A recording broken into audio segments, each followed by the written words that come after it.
Hello students, तो आज इस क्लास में हम डिस्ट्रीब्यूशन लॉ के बारे में डिस्कस करेंगे। तो क्या है डिस्ट्रीब्यूशन लॉ, वो देखते हैं कि सबसे पहले तो यहाँ पे हम कहते हैं कि कांस्टेंट टेम्परेचर पर एट कांस्टेंट टेम्परेचर, ठीक है, कांस्टेंट टेम्परेचर पर क्या है, एक सॉल्यूट अपने आप को डिस्ट्रीब्यूट करता है जब दो इमिसिबल सॉल्वेंट में। एग्जाम्पल के लिए यहाँ पे देखो, यहाँ पे दो सॉल्वेंट है, सॉल्वेंट ए और सॉल्वेंट बी, ठीक है। ये दोनों सॉल्वेंट जो है एक दूसरे में मिसिबल नहीं है, होमोजेनियस जो है यहाँ पे सिस्टम तैयार नहीं हुआ है। तो बेसिकली क्या होगा कि आप यहाँ पे देखते हो इस प्रकार से, अगर इस सॉल्वेंट को एक सेपरेटिंग फनल में रखा हुआ है, ठीक है, तो दोनों ही सॉल्वेंट ए और बी को जब आप यहाँ पे डालेंगे, ठीक है, मिक्स करेंगे, तो दो अलग अलग लेयर्स बन जाएगी। यहाँ पे मान लो ये ए की है, यहाँ पे बी की है, ये सॉल्वेंट हो गए, ठीक है। अब क्या होता है कि कोई एक सॉल्यूट जो है यहाँ से इसमें मिक्स किया जाता है, तो ये सॉल्यूट जो है वो क्या होगा, सॉल्यूट का कुछ पार्ट जो है वो ए सॉल्वेंट में मिक्स हो जाएगा और दूसरा पार्ट जो है वो बी सॉल्वेंट में मिक्स हो जाएगा, ठीक है। तो हम यहाँ पे क्या कह रहे हैं, डिस्ट्रीब्यूशन लॉ क्या कहता है कि जब दो इमिसिबल लिक्विड में एक सॉल्यूट को मिक्स किया जाए तो वो सॉल्यूट अपने आप को जब डिस्ट्रीब्यूट करता है दोनों ही सॉल्वेंट में, उस समय दोनों ही सॉल्वेंट में उस सॉल्यूट की कंसंट्रेशन जो है वो कांस्टेंट रहती है दिए गए टेम्परेचर पर या फिर कांस्टेंट टेम्परेचर पर। वापस से सुनो, क्या एक सॉल्यूट को जब दो इमिसिबल लिक्विड्स में मिक्स किया जाता है या डिस्ट्रीब्यूट होता है एक सॉल्यूट दो इमिसिबल लिक्विड में, तो कांस्टेंट टेम्परेचर पर दोनों ही इमिसिबल लिक्विड में उस सॉल्यूट की कंसंट्रेशन का जो रेशियो होगा C1/C2 वो क्या रहेगा, कांस्टेंट रहेगा, ठीक है। और इस डिस्ट्रीब्यूशन के दौरान जब डिस्ट्रीब्यूट हो चुका है, ठीक है, उनके मॉलिक्यूलर जो एसोसिएशन है या मॉलिक्यूलर कॉम्पोजिशन है, उसमें किसी प्रकार का कोई चेंज देखने को नहीं मिलता है, किसी प्रकार का कोई चेंज देखने को नहीं मिलता। ये कहता है डिस्ट्रीब्यूशन लॉ, ठीक है। बाद में हम देखेंगे कि उसमें फिर डेविएशन देखने को मिलता है, तब ये डिस्ट्रीब्यूशन लॉ जो C1/C2 is equal to K है, इससे डेविएशन हम देखेंगे यहाँ पे, ठीक है। पर जनरली जो आइडियल केस है डिस्ट्रीब्यूशन लॉ का, उसमें यही है कि एक सॉल्यूट को जब दो इमिसिबल सॉल्वेंट में कांस्टेंट टेम्परेचर पर डिस्ट्रीब्यूट किया जाता है, तो वहां पे कांस्टेंट टेम्परेचर पर दोनों ही सॉल्वेंट में उस सॉल्यूट का जो कंसंट्रेशन का रेशियो रहता है वो क्या रहता है, कांस्टेंट रहता है। क्लियर है इतना, ठीक है। चलो नेक्स्ट देखते हैं अभी इसी में कि thermodynamic derivation of distribution law. Distribution law का थर्मोडायनेमिक डेरिवेशन आप किस प्रकार से देखेंगे। तो स्टार्ट करते हैं कि फेज रूल के अकॉर्डिंग और थर्मोडायनेमिक्स के अकॉर्डिंग जब एक सॉल्यूट दो सॉल्वेंट में अपने आप को डिस्ट्रीब्यूट करता है या दो फेज में कह लो डिस्ट्रीब्यूट करता है, एक ही बात है, दो फेज में अपने आप को जब डिस्ट्रीब्यूट करता है, तो इक्विलिब्रियम पर जो है सॉल्यूट का केमिकल पोटेंशियल सेम ही रहेगा दोनों ही फेज में। क्या, फेज रूल और थर्मोडायनेमिक्स के अकॉर्डिंग जब एक सॉल्यूट अपने आप को दो फेज में डिस्ट्रीब्यूट करता है, उस समय दोनों ही फेज में जो इक्विलिब्रियम पर जो है वो दोनों ही फेज में उस सॉल्यूट का जो केमिकल पोटेंशियल रहेगा वो सिमिलर ही रहेगा, ठीक है। ये फेज रूल और थर्मोडायनेमिक्स के अकॉर्डिंग कहा जाता है, राइट। तो सिमिलर रहेगा तो हम क्या कह सकते हैं, μ1 इज इक्वल टू μ2 होगा, ठीक है। दोनों ही फेज की बात हो रही है, सॉल्यूट तो एक ही है, पर जो सॉल्वेंट ए और सॉल्वेंट बी में ये मिक्स हुआ है, तो ये दो अलग अलग फेज हो गए ना। जो दो लिक्विड मिक्स नहीं हो पाते तो वो दो अलग फेज होती है, और जो मिसिबल लिक्विड्स होते हैं दोनों को मिक्स करेंगे होमोजेनियस सॉल्यूशन बनेगा, तो वहां पे फेज 1 ही होगी। ओके, इतना आप समझते होंगे, हमने पूरा यूनिट पढ़ा है। चलो, तो यहाँ पे म्यू की वैल्यू क्या होगी, mu is equal to μ0 plus RT ln A, ठीक है। हमने थर्मोडायनेमिक्स में पढ़े हैं ये फॉर्मूलाज वगैरह सब, ओके। तो ये है केमिकल पोटेंशियल का formula, mu naught plus RT ln A। यहाँ पे R आपका गैस कांस्टेंट है, T टेम्परेचर है एब्सोल्यूट, और यहाँ पे A जो है एक्टिविटी है, और ये जो है स्टैंडर्ड कंडीशन पर जो है वो केमिकल पोटेंशियल की बात हो रही है। ओके, ये तो है फॉर्मूला। अगर हम फेज 1 के लिए कहते हैं, फेज 1 के लिए कहते हैं, तो उस समय उसके लिए फॉर्मूला ऑब्वियसली बात है हम इसी प्रकार से लिखेंगे, ठीक है, RT ln A1।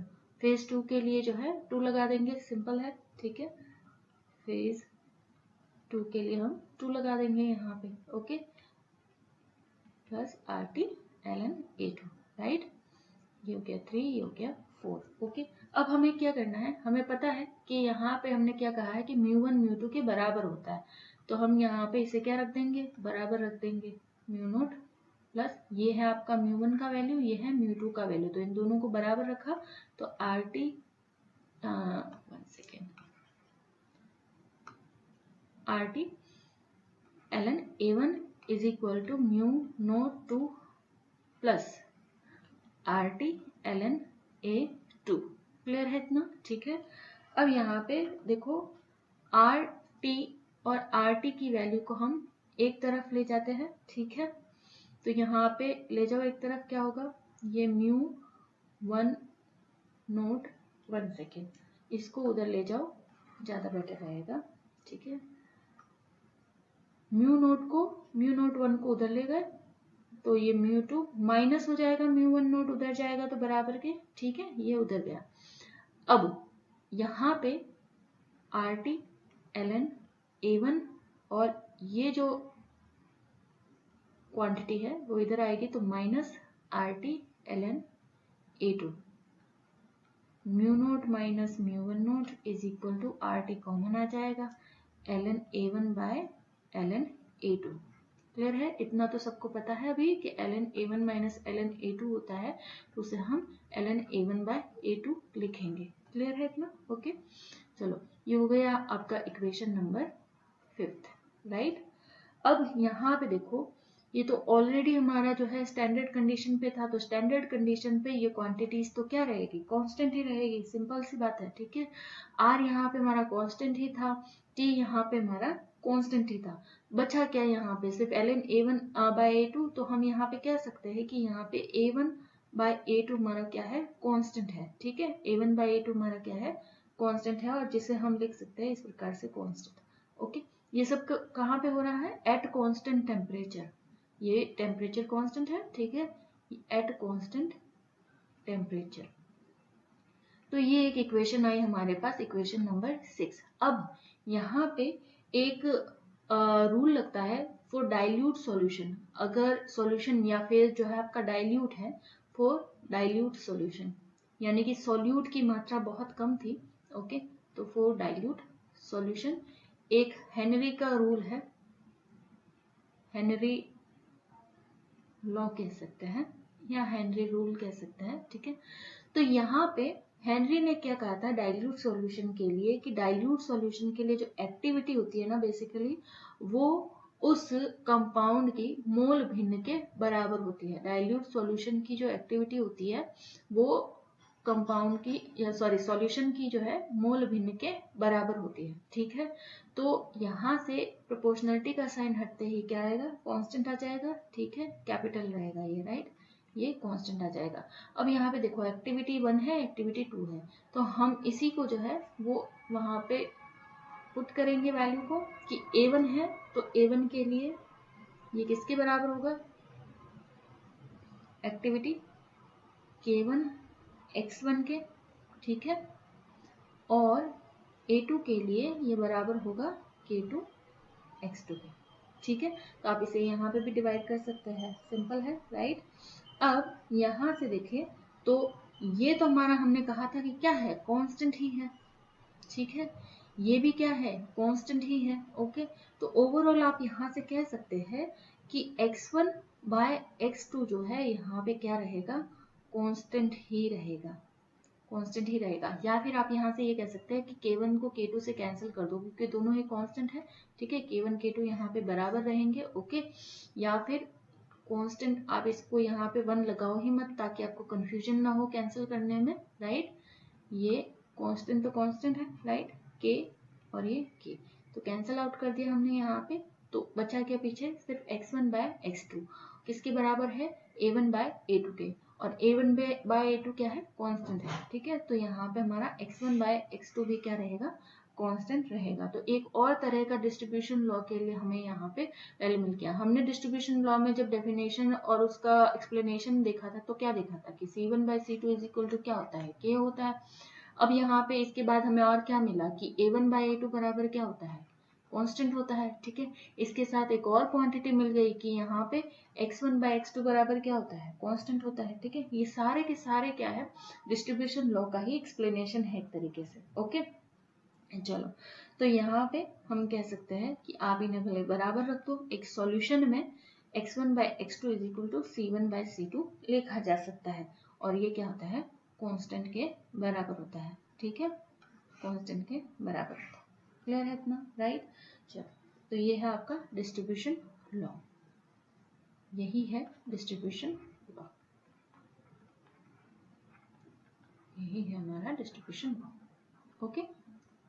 नेक्स्ट यहाँ पे देखते हैं कि ये तो हो गया आइडियल केस जब डिस्ट्रीब्यूशन लॉ में c1 by c2 is equal to constant ही होता है, ओके। पर बहुत से केस ऐसे हैं जहां पर कांस्टेंट जो है c1 बाय c2 या x1 बाय x2 के बराबर नहीं होता है। यानी कि हम कह सकते हैं कि उस केस में हम इसे कैसे एक्सप्लेन करेंगे इस बात को कि डेविएशन हो रहा है हमारा डिस्ट्रीब्यूशन लॉ से। तो अभी पढ़ते हैं deviation from distribution law, deviation from distribution law, deviation from distribution law, okay. तो स्टार्ट करते हैं। सबसे पहला पॉइंट हमारा डेविएशन फ्रॉम डिस्ट्रीब्यूशन लॉ। पहली कंडीशन है कि कब डेविएशन देखने को मिलेगा डिस्ट्रीब्यूशन लॉ से। तो यहाँ पे हम कह रहे हैं कि अगर एसोसिएशन हो जाए, association of the solute in one of the solvent, in one of the solvent. हमने इससे पहले क्या पढ़ा था कि जो मॉलिक्यूलर कॉम्पोजिशन होगा दोनों ही सॉल्वेंट में वो सिमिलर रहना चाहिए। जब एक सॉल्यूट जो है दो सॉल्वेंट में अपने आप को डिस्ट्रीब्यूट करता है तब इनका जो कंसंट्रेशन का रेशियो जो कांस्टेंट आता है उस दौरान उस सॉल्यूट का जो मॉलिक्यूलर कॉम्पोजिशन इनिशियली था वो डिस्ट्रीब्यूशन के बाद भी सिमिलर ही रहना चाहिए दोनों ही सॉल्वेंट में, ठीक है। तो वो तो आइडियल केस हो गया डिस्ट्रीब्यूशन लॉ का। तो डेविएशन कब मिलेगा, जब किसी एक सॉल्वेंट में उस सॉल्यूट के मॉलिक्यूलर एसोसिएशन हो जाएगा। क्या, किसी एक सॉल्वेंट में उस सॉल्यूट का मॉलिक्यूलर एसोसिएशन हो जाएगा, उस केस में आपको आइडियलिटी से या distribution law c1 by c2 is equal to constant से डेविएशन देखने को मिलता है, ठीक है। अब इसको देखते हैं, एक्सप्लेन करें इसको। तो यहाँ पे अगर मैं इसे इस प्रकार से लिखती, ये हो गया हमारा कंसंट्रेशन C2, राइट। अब यहाँ पे देखो, यहाँ पे क्या हो रहा है, यहाँ पे हो रहा है एसोसिएशन का केस। क्या हो रहा है, एसोसिएशन हो रहा है। n number of x molecule मिलके x n फॉर्मेशन कर रहे हैं, ठीक है। क्या, n number of x molecule मिलके x n मॉलिक्यूल का फॉर्मेशन यहाँ पे कर रहे हैं। तो हम यहाँ पे कह सकते हैं कि अकॉर्डिंग टू केमिकल इक्विलिब्रियम,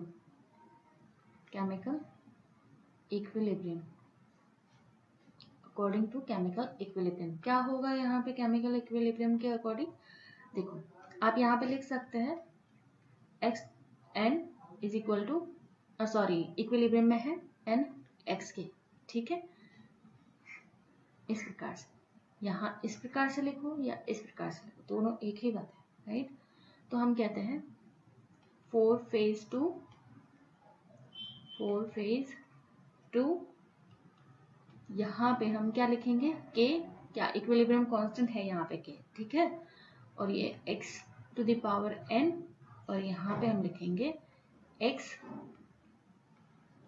जो एसोसिएट हो गया है n मॉलिक्यूल इसके, इस प्रकार से हम इसको लिखते हैं यहाँ पे, राइट। अब हमें क्या करना है, हमें x की वैल्यू चाहिए, तो वो कैसे निकलेगी, देखो यहां से बराबर के उधर ले जाओ इस क्वांटिटी को, x की power n is equal to k X N, ये इसकी कंसंट्रेशन है, x is equal to root of k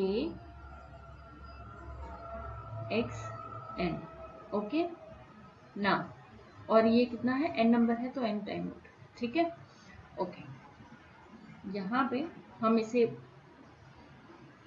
separate कर दे अगर इस प्रकार से, ये भी n होगा, ओके। चलो ओवरऑल तो कांस्टेंट ही होगा नहीं, ठीक है, ओवरऑल तो क्या रहेगा, कांस्टेंट ही रहेगा, तो हम यहाँ पे कहते हैं कांस्टेंट है ये, ठीक है, और ये हो जाएगा हमारा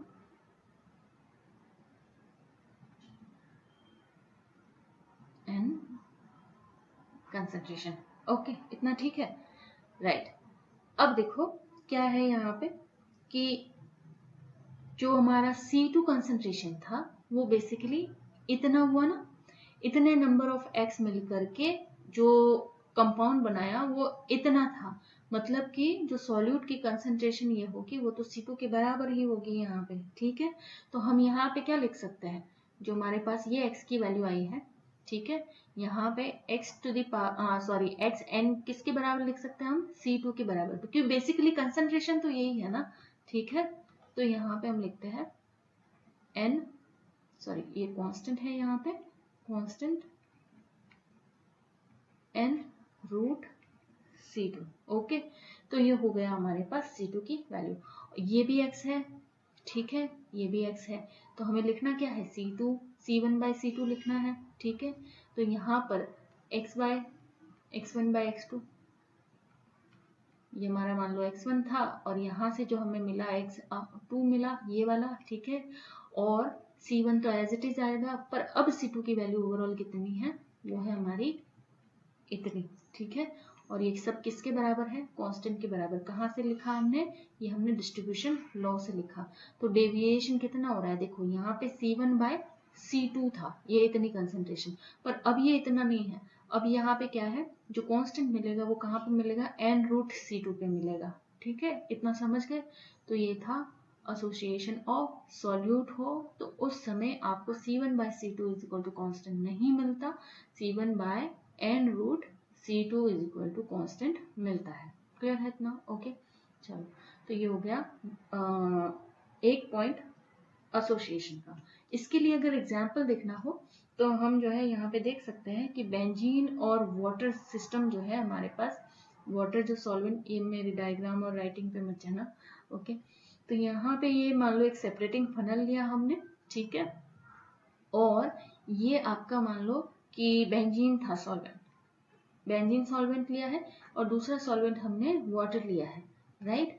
अब हमें पता है बेंजीन एक ऑर्गेनिक जो है सॉल्वेंट है, water aqueous solution, aqueous solvent हमारा जो वाटर है, ओके, पोलर सॉल्वेंट है।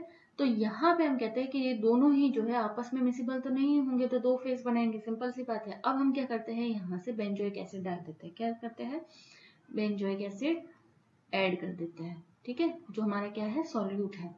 अब बेसिकली होता क्या है ना यहाँ पे कि बेंजोइक एसिड जो है वो वाटर में तो जो है नॉर्मल अपनी जो मोनोमर फेज है, मोनोमर स्टेट है उसमें रहता है, ठीक है, पर जो बेंजीन है ना उसमें ये जो है वो डाइमर का फॉर्मेशन कर लेता है, क्या, बेंजीन के केस में ये डाइमर का फॉर्मेशन कर लेता है। तो C6H5COOH जो है ये 2 का फॉर्मेशन इस प्रकार से कर लेता है, ठीक है। तो यहाँ से आप कह सकते हैं कि ये जो N होगा ना, यहाँ पे N होगा वो कितना होगा, N इज इक्वल टू 2 होगा, कब, जब बेंजीन और वाटर जो दो इमिसिबल लिक्विड है इसमें एक सॉल्यूट बेंजोइक एसिड डाला जाता है, तो वाटर में तो वो अपने मोनोमर फेज में रहेगा, पर बेंजीन में जो है वो डाइमर में कन्वर्ट हो जाता है, ओके, उसका एसोसिएशन हो जाता है दो मॉलिक्यूल्स का आपस में, तो उस समय जो n की वैल्यू होगी उसके लिए वो कितनी रहेगी, वो 2 रहेगी, क्लियर है इतना, ठीक है। तो ये था पहला पॉइंट एसोसिएशन का केस, और जहाँ पे डिस्ट्रीब्यूशन लॉ से हमें डेविएशन देखने को मिलता है। नेक्स्ट जो है क्लास में हम डिसोसिएशन का केस देखेंगे और एक दो पॉइंट पढ़ेंगे कि किस प्रकार से डिस्ट्रीब्यूशन लॉ और से डेविएशन देखने को हमें मिलता है। ओके, चलो, थैंक यू।